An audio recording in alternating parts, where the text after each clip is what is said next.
almusal for today's may handa sa aking birthday. Wow, last na yan, be.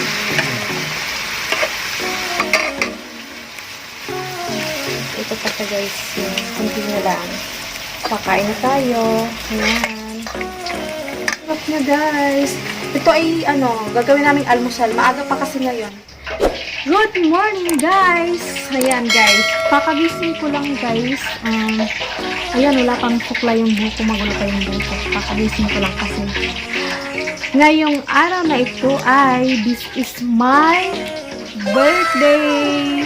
So, 33 years old na ako ngayon, guys. Nagpapasalamat ako sa Panginoon dahil lagi niyang dinadagdagan yung aking edad. So, ngayon, ang ganap, guys, ng aking birthday ay yun, sabi nga ng asawa ko, nagtatanong siya kung ano daw yung ihahanda namin sa birthday ko. Sabi ko, sa akin naman ay okay lang na kahit walang handa kasi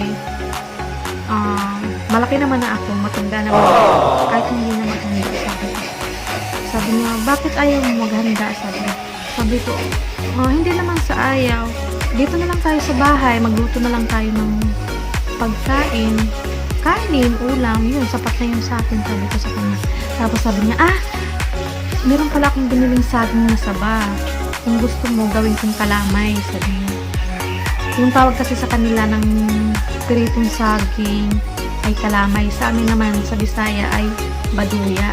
Sabi ko, sige, ikaw, gawin mong kalamay kung hindi ka busy. Sabi niya, gawin natin kalamay ngayong umaga. Almusal natin. Ayun, nagbalat siya ng saging. Kunti lang naman yung nabili niya.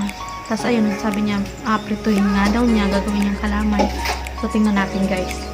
Nag-mix na siya ng harina. Yan, para ihalo. Sausaw yung saging dyan na saba na hinog. Tapos saka piprituhin. Saging, yan. Isasawsaw yan dun sa harina. Tapos yan, piprituhin siya. Kalamay ang tawag sa kalamay daw ang tawag dyan. Pero sa amin, sa Bisaya, baduya. Ayan, guys, nagaprito na nga siya ng saging. Kalamay na saging. Sa amin naman, baduya ang tawag dito, guys. At meron na siya, guys, na nakamix dun sa harina. Yan. Hinog na yung saging, guys. Kaya malamang matamis lang. At masarap to, dagdag potassium. Ito na siya. Meron ng luto. Ayan. Para saan to, be? Sa birthday mo. Handa daw sa birthday ko. Yung saging. Ayan yung magkanta. Sabi niya kasi, kung gusto ko raw magluto o maghanda sa birthday. Sabi ko, wag na. Hindi na kailangan. Matanda na ako. Sabi niya, meron akong saging dito. Lulutuin ko, gawin kong kalamay. Sabi ko, yun, okay na yun. Tapos magsaing na lang tayo ng kanin at saka magluto ng ulam. Okay na. Sapat na yun. Ang importante sa akin ay meron akong magandang kalusugan na katawan, walang karamdaman, at saka siya. Okay yung kalusugan at saka yung buong pamilya namin. Masaya na ako doon. Ayan. Thank you so much, be. Sa simpleng handa na piritong saging. Napakahalaga na sa akin na ganitong handa, guys. Ang importante sa akin, okay yung kalusugan, guys. Ayan. Ito na siya, guys. Yummy! Ang sarap niya, guys. Ito ay, gagawin naming almusal. Maaga pa kasi ngayon. Ayan. Hindi pa ako nakakabihis, guys. Bago ko gumising. Ayan, guys. Tingnan natin yan. Ayan, lutong-luto na yung tatlo. Ayan, yummy. Ang sarap ng handa ko. Piritong saging, dagdag potassium. Harina. Diyan niya nakamix yung saging. Piprito.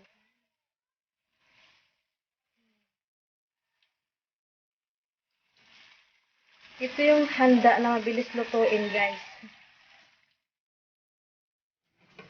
Pero baka mamaya, guys, mag-date kami. Mag-date mo ako, guys.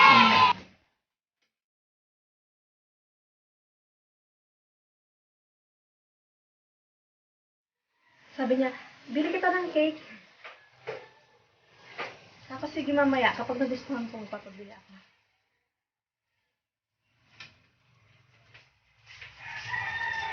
Okay naman na yung sabi. Ha?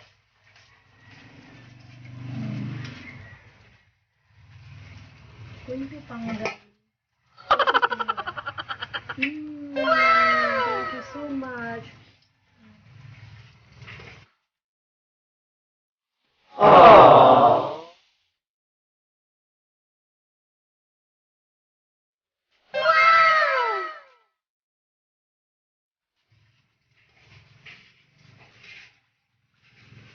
Babalikan ko kayo guys pag naluto na yung piritong saging natin. Balikan ko na lang kayo guys. Bye!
Mag-aalmusal muna tayo, guys.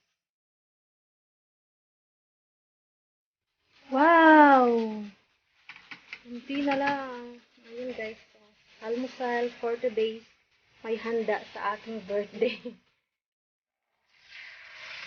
Last na yan, be.